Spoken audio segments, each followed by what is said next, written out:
మీ ఎలాంటి వ్యాపార ప్రకటనలకైనా వెంటనే మా ఛానల్ సంప్రదించండి. నమస్కారం గురు. నమస్కారం మణికంఠ గారు.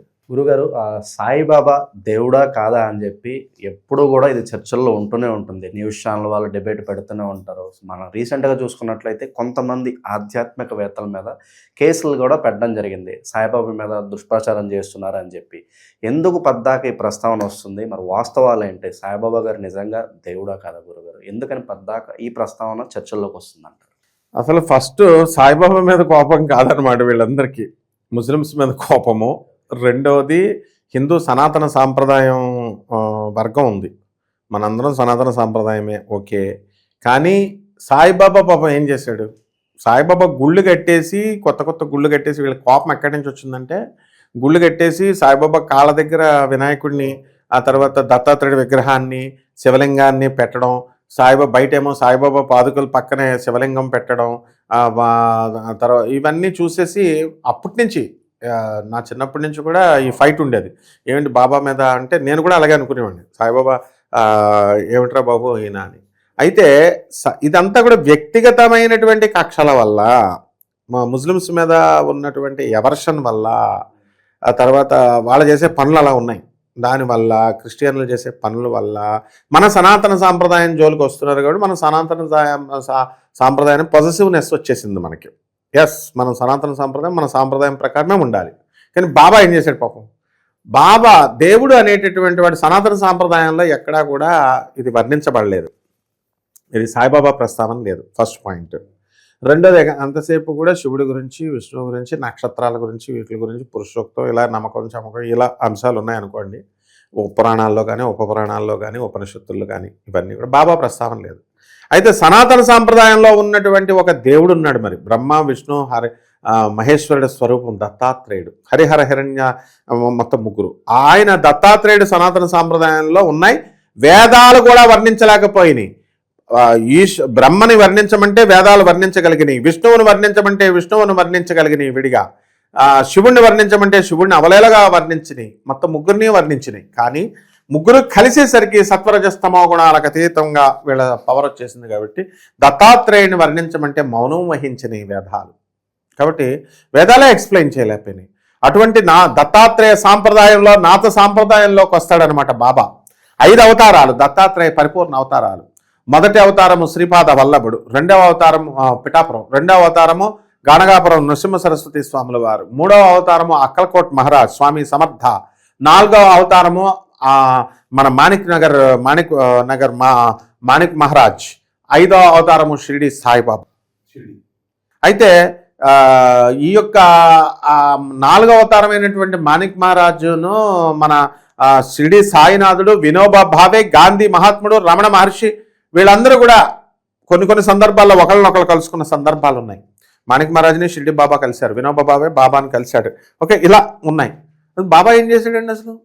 అసలు భగవంతుడు అంటే ఏంటి డెఫినేషన్? షాడ్గుణ్యేశ్వర సంపత్తి కలిగినటువంటి వాడు భగవంతుడు అన్నారు. భగవ నుంచి పుట్టినటువంటి వాడు భగవంతుడు. ఇలా అండం బ్రహ్మాండం నుంచి పుట్టినవాడు. ఇవన్నీ డెఫినేషన్స్ ఓకే.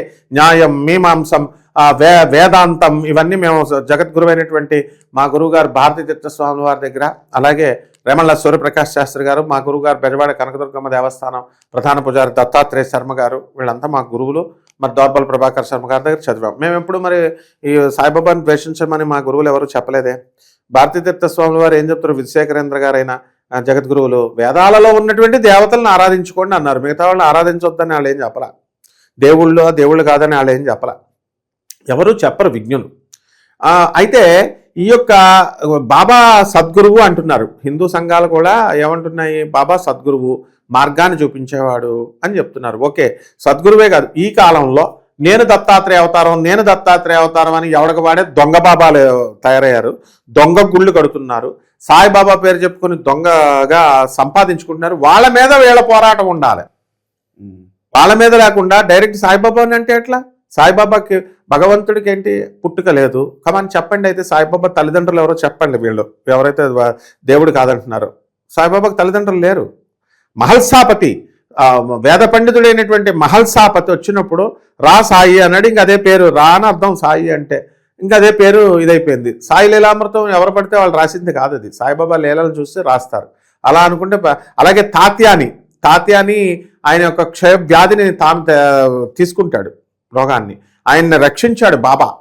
అలాగే ఆయన విభూతితో ఎంతో మందికి భక్తులందరినీ కష్టాల నుంచి పోగొట్టాడు. ఈ దొంగ బాబాలు, దొంగ స్వామీజీలు, దొంగ గురువులు, వీళ్ళంతా దొంగ జ్యోతిష్కులు, దొంగ మంత్రగాళ్ళు, దొంగ తంత్రగాళ్ళు వీళ్ళు చేసినప్పుడు వీళ్ళ మీద పోరాటం చేయకుండా సద్గురు అయినటువంటి రాజాది రాజు మీద పోరాటం చేస్తే ఎట్లా? సాయిబాబా అంటే ఎవడు? రాజాది రాజ, రాజ యోగ, యోగుల్లోకెల్లా రాజు, రాజాది రాజ, రాజ యోగ. తర్వాత సద్గురు మహారాజ్, జగద్గురు ఆయన సాయినాథ్ మహారాజ్కి జై అంటాం. ఆయన ఏం చేశాడు? మరాఠీలు పూజ చేసుకుంటే ఏమవుతుంది? మరాఠీల ఏరియాలో ఉన్నాడు కాబట్టి మరాఠీలు పూజ చేశారు. మన తెలుగు వాళ్ళు వచ్చి గబ్బు లేపుతారు దేనికైనా. ఫస్ట్ ఏంటంటే షిరిడి బాబా వచ్చి రెండ్రా బాబు తెలుగు వాళ్ళు నా దగ్గరికి రెండ్రా అని చెప్పాడా? ఇక్రాల భరద్వాజ మేస్టార్ గారు ప్రచారం చేశారు గురుచరిత్ర, సాయిలీలామృతం అప్పట్లో. ఓకే, అప్పుడు వచ్చారు. మనం ఇప్పుడు ఉన్న వాళ్ళందరూ ప్రచారం చేశారు కదా, అప్పుడు తెలుగు వాళ్ళందరూ వెళ్ళడం మొదలుపెట్టారు. వెళ్ళిపోతే మన తెలుగు వాళ్ళు ఎక్కడ లెక్క పెడితే అక్కడ అంతే మటా షిరిడి వెళ్ళిపోయారు, షిరిడి జనాలు ఎక్కువ పెరిగిపోయారు. ఆ తర్వాత కాశీ వెళ్ళారు, కాశీ ఫుల్ జనాలే, కాశీ గుడి గబ్బులైపోయారు. అంటే ఇంకా ఖాళీలు ఉండవు, ఇక రెస్ట్ కొట్టేసుకోవడాలే. ఆ పవన్ కళ్యాణ్ గారు వారాహి పుణ్యమా అనే కాశీలో వారాహి అమ్మవారి గుడి దగ్గర లైన్లు. ఇప్పుడు అసలు ఎవడో ఖాళీలు లేవు, తొక్కేసుకుంటారు పొద్దున్న, చిన్న సందది. ఆ తర్వాత అరుణాచలం మీద పడ్డారు, మన వాళ్ళు చెప్పారని. ఇక అరుణాచలం వెళ్ళకపోతే నువ్వు అసలు నీకు మోక్షమే రాదని మన గురువు గారు చాగంటి కోటేశ్వరరావు గారు చెప్పడం, మానవుడైతే ఇంక నువ్వు వెళ్ళాలని చెప్పడం. ఇంకా అరుణాచలం అసలు ఖాళీ లేదు. ఇక తెలుగు వెళ్ళేది ఏళ్లే, గబ్బు లేపేది ఏళ్లే. సాయిబాబా మనం పిలిచాడా నువ్వు రా అని వెళ్ళాం, బాగుంది, చేశారు. సాయిబాబా ముమ్మాటికి దేవుడే. ఎందువల్లంటే వ్యక్తిగత కక్షలు పెట్టుకోకూడదు మనిషిలాగా. ఏం సాయిబాబా అంటే ఏంటనుకుంటున్నారు? అప్పుడు రాముడు మానవుడిగా పుట్టాడు, కృష్ణుడు మానవుడిగా పుట్టాడా అండి? సరయూ నదిలో ఆత్మహత్య చేసుకున్నాడండి అని ఒక ఆయన అంటాడు. కృష్ణుడి శవం 7 రోజులు కుళ్ళిపోయిందండి అని ఒక ఆయన అంటాడు. రాముడు మటన్ తిన్నాడండి, కృష్ణుడు మటన్ తిన్నాడండి అంటారు ఒకళ్ళు. పండితులే, మన గురువులే, మిగతా వాళ్ళు అందరూ చెప్పారు. అయితే కుదురుతా సరిపోద్దా అంటే? రాముడు మీకు తెలుసా? రాముడు కిచెన్లోకి మీరు వెళ్ళారా? రాముడితో మీరు చూసారా? అలా బాబా కూడా అంతే. ఇప్పుడు బాబా మటన్ తినమన్నాడు, చికెన్ తినమన్నాడు, ఏదో వీడియో మన లలిత్ కుమార్ వినిపిస్తాడు. ఓకే, ఆయన సనాతన ధర్మం గురించి మన ఫ్రెండ్స్ వాళ్ళంతా, లలిత్ కుమార్ గారు, కరుణాకర్ సుగ్న, మన హమారా ప్రసాద్, వీళ్ళంతా మనవాళ్లే. ప్రియాంక చౌదరి, తర్వాత ప్రియా చౌదరి గారు, ఆ తర్వాత మన సత్యభామ గారు, వీళ్ళంతా పాపం రాధా మనోహర్ దాస్ గారు, వీళ్ళంతా సనాతన సాంప్రదాయాన్ని గట్టి చేయాలా చెప్పాలని గట్టి వాయిస్తో చెప్తున్నారు. కానీ ఏమిటి పర్యవసానం? కేసులో ఇరుక్కున్నారు కొంతమంది, 14 మంది ఇరుక్కున్నారు. వెళ్తారు సరూర్ నగర్ బేస్. అసలు మాధవీలత అయితే డాన్ అనమాట. మా సత్యభామ జిల్లా కూడా డాన్. అసలు కేసులు లేవు ఏమనుకుంటా అనుకోండి. నా రాముడిని అన్నప్పుడు ఏమైంది, నా కృష్ణుడిని అన్నప్పుడు ఏమైంది? కృష్ణుడు అంటే అందరికీ ఇష్టమే, సత్యభామ గారికి ఇష్టమే. మా మాధవీలత బీజేపీ నటి కేసేసుకుని నా కృష్ణుడు అంటే, మనం ఏకంగా కృష్ణాష్టమిలోనే పుట్టాం, కృష్ణుడే మనకిష్టం. బాబాకి నేను కూడా అలాగే అనుకున్నాను. బాబా నా చిన్నప్పుడు జరిగిన సంఘటన నీకు చెప్తాను. మేము స్కూల్ డేస్లో ఉన్నప్పుడు మోహన్ పబ్లికేషన్ అని రాజమండ్రిలో మా ఫ్రెండ్ బుక్ షాప్ ఉంది.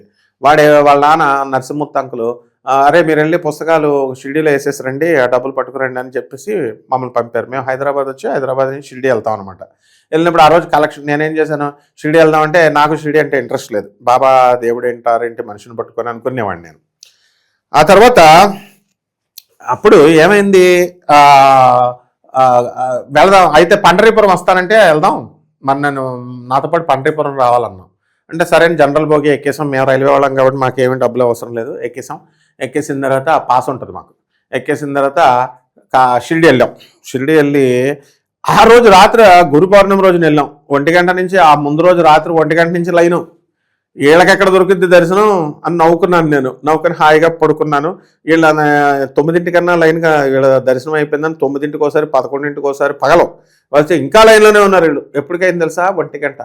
మధ్యాహ్నం లంచ్ టైం హారతి ఇస్తారు చూడు, ఆ టైం 1 గంట హారతి టైంకి నేను అక్కడికి వచ్చేసరికి లైన్ అంతా అయిపోయింది. ఏంటి ఎక్కడ కనపట్లేదు ఏంటని లోనికి వెళ్ళా గర్భగుడిలోకి. నాకు వెంటనే బాబా దర్శనం అయిపోయింది. నేనేం బాబా భక్తుడిని కాదు, బాబాని సపోర్ట్ చేస్తున్నానని అనుకుంటున్నారేమో. నేనేం బాబా భక్తుడిని కాదు, కానీ రేషనల్గా ఉన్నట్టు చెప్తున్నాను. అయితే నేను కృష్ణ భక్తుడిని. నేను దుర్గమ్మ, బెజవాడ కనకదుర్గమ్మ దేవస్థానం గురువుల దగ్గర పెరిగాము కాబట్టి క్లారిటీ ఇవ్వడం కోసం చెప్తున్నాం.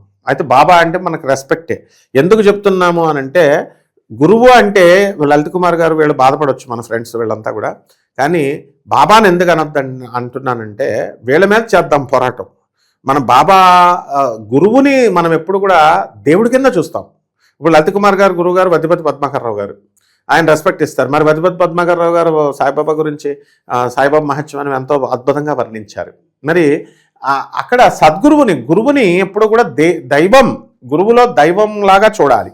అంతేగాని గురువుని మనిషి రూపంలో కనుక చూస్తే మనకి నాశనం అయిపోతాం, రౌరవాది నరకాలకు వెళ్ళిపోతాం. కాబట్టి ఈ యాంగిల్లో కూడా మనం సాయిబాబాని మనం దేవుడనే చెప్పాలి. నెక్స్ట్ అప్పుడు నేను సాయిబాబా దర్శనం అవదనుకున్న దర్శనం అయిపోయింది కదా. తర్వాత ఏం జరిగింది, మేము పండరీపురం వెళితే అక్కడ నేనేమనుకున్నాను, పండరీపురం ఖాళీగా ఉంటుంది, ఇలా 10 minutesలో వచ్చేచ్చు అనుకున్నాం. ఆ సెక్యూరిటీ ఏం చేశాడు, సూట్ కేసులో మేము పుస్తకాలు అమ్మిన డబ్బు 3.5 లక్షలు ఉంది. ఆ డబ్బు సెక్యూరిటీ గార్డు ఆడికి తెలియదు కదా, లాకర్లు కేకర్లు ఆడ పెట్టేయండి అన్నాడు. బయట గేట్ పెట్టేసి లోనికి వెళ్ళాం. 100 రూపాయలకి ఒక్కొక్క పంతులకి లంచం ఇచ్చి దర్శనం కోసమని దగ్గర వరకు వెళ్ళిపోయాం. ఇంకా స్వామి దర్శనం అయిపోతుంది. వాడు ఏమన్నాడు, ఆ డబ్బు అక్కడ ఉందో లేదో అన్నాడు సూట్ కేసు. నేను చూసి వస్తాను ఉండండి అని వీళ్ళిద్దరిని ఆపి నేను బయటికి వెళ్ళాను. వెళ్తే ఆ సెక్యూరిటీ గార్డ్ డ్యూటీ మారిపోయాడు. మారిపోతే ఆ సూట్ కేసు అక్కడ ఉంది.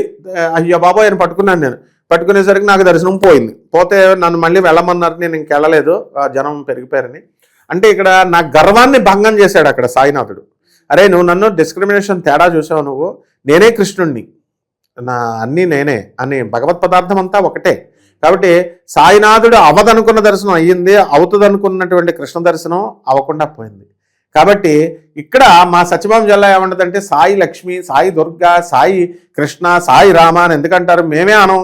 మా రామకృష్ణ అంటామా, రాముడిగా అంటాం, కృష్ణుడిగా అంటాం. ఆమె వదన ఆమె మరి కృష్ణతత్వం బోధిస్తారు కాబట్టి ఆమె కూడా ఒక గురువే కాబట్టి, ఆధ్యాత్మిక గురువే కాబట్టి మరి ఆమె చెప్పిన దాంట్లో కూడా వీళ్ళు కవ్వింపు చర్యల్లాగా ఉన్నాయి ఈ యొక్క సాయిబాబా భక్తులకి. అందువల్ల నేను చెప్పేది ఏంటంటే సనాతన సాంప్రదాయంలో మనకి ఎక్కడా కూడా సాయిబాబా దేవుడని చెప్పలేదు, ఆయన ప్రస్తావన లేదు.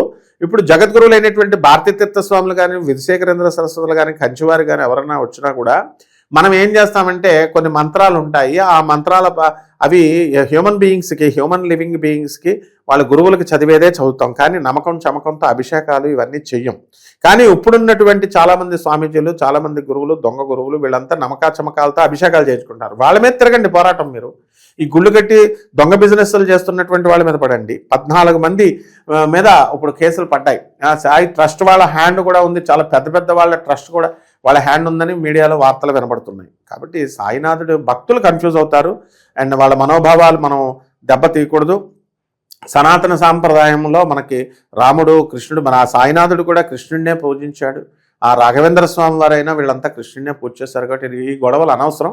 కాబట్టి సాయి భక్తుల మనోభావాలు దెబ్బతినకుండా వాళ్ళ యొక్క బలంగా ఇంకా బాగా ఎవరి భక్తిని వాళ్ళు పెంచుకోవాలి. ఏ మార్గంలో వెళ్ళినా మోక్షం అనేది వస్తుంది. కాబట్టి సాయినాథుడు ముస్లిం అని మాత్రం కాదు. మా దేవుడికి గెస్ట్లు ఉండవు. 64 ప్రొపెన్సిటీస్ ఉన్నటువంటి వాళ్ళు, షాడ్గుణ్యేశ్వరి సంపత్తు ఉన్నటువంటి వాళ్ళని దేవుడు అంటారు. ఆ పరిపూర్ణ ఆ లక్షణాలనే ఇప్పుడు కాశీనాయన్ని, తాజుద్దీన్ బాబాని కూడా దత్తావతారాలుగా ఒప్పుకుంటాం మనం. దత్తావతారాలు దీన్ని నాథ సాంప్రదాయం అంటాం. అందువలన మా గురుగారు అయినటువంటి ప్రభాత్ రంజన్ సర్కార్ కూడా ఆనందమూర్తి గారిని కూడా కృష్ణుడు ఆయన అవతారం, శివుడు అవతారం అంటే నేను ఒప్పుకునేవాడిని కాదు. స్వామి వివేకానంద కూడా శివుడు అవతారమే. ఆ తర్వాత మెచ్యూరిటీ వచ్చిన తర్వాత నాకు అర్థమైంది గురువే దేవుడు కాబట్టి మనము దేవుడిగా ఆరాధించాలి అంటే అంత భావన ఉండాలి, అంత గౌరవం ఉండాలి అని. కాబట్టి షిరిడి సాయినాథుడు దేవుడే నాయన. ఎట్టి పరిస్థితుల్లో కూడా ఆయన మామూలు మనకలాగా 2 చేతులు 2 కాళ్ళు ఉన్నాయి కాదు. మనం చచ్చిపోతాం, పక్షవాతం వస్తుంది, నోరు పడిపోద్ది, వయసు తెల్లబడిపోతాయి, జుట్టు పళ్ళు ఊడిపోతాయి. మరి ఇవన్నీ చచ్చిపోతాం. ఇవన్నీ ఆపుకోగలిగితే అప్పుడు సాయిబాబా మీద ఛాలెంజ్ చేయాలి. సాయిబాబాని దేవుడు అనకూడదు. అప్పుడు మనకే లేదా కెపాసిటీ. బాబా స్వయంభూ నిత్య నివాసి, ఆయన నిత్య విహారి. గణగాపురంలో దత్తాత్రేయ స్వామి వారు ఎలాగో సమాధి నుంచి సమాధానం మనకిస్తాడు. ఆ ద్వారకామయ్య మట్టు అవన్నీ ఈ వీళ్ళ భక్తుల మీద కోపం బాబా మీద మనం పెట్టుకోకూడదు. బాబా మటన్ తిన్నాడు, ఆ వీడియో నాకు సరిగ్గా వినబడలా. మన బ్రదర్ లలిత్ కుమార్ గారు ఒకటి ఏదో వినిపిస్తున్నారు, వీడియో అని కక్ష పెట్టుకున్నారు బాబా మీద. కాదు, మధ్యపతి పద్మాకర్ రావు గారు కూడా, ఆయన గురువు అయినటువంటి మధ్యపతి పద్మాకర్ రావు గారు కూడా సాయి మహత్యం గురించి చెప్పారు. కాబట్టి పరిణతి అనేది ఉంటుందన్నమాట. ఆధ్యాత్మిక మార్గంలో సహనము, నెమ్మది కావాలి. అందువలన బాబా ముమ్మాటికి దత్తావతారమే, 100% దేవుడే నాయన. సాయిబాబా గారు దేవుడా కాదా అనే అంశాన్ని చాలా సరళంగా, అద్భుతంగా వివరించారు. ధన్యవాదాలు. ధన్యవాదాలమ్మా.